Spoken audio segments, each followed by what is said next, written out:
सोलापूर शहर उत्सवप्रिय शहर म्हणून अनेक वर्षांपासून ओळखले जात आहे। सोलापूर शहरात डॉक्टर बाबासाहेब आंबेडकर, छत्रपती शिवाजी महाराज, लोकशाहीर अण्णाभाऊ साठे, नवरात्र महोत्सव, गणेश महोत्सव या काळात सोलापूर शहरामध्ये मोठमोठ्या मिरवणुका निघत असतात। या निवडणुकीमध्ये हजारोंच्या संख्येने लोकसभा होत असतात। ढोल ताशा लेझिम व पारंपरिक पद्धतीने मिरवणूक पार पडत असतात। या मिरवणुकीला पोलीस प्रशासनाचा तगडा बंदोबस्त देखील लावला जात असतो।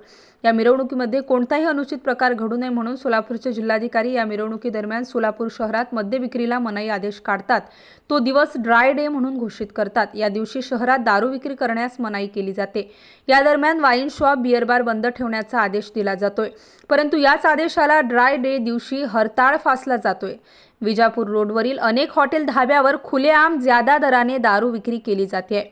अशा हॉटेल व धाब्यावर कारवाई करण्याचे केवळ राज्य उत्पादन शुल्कचे निरीक्षक देखील कुचकामी ठरत असल्याची बाब समोर येत आहे।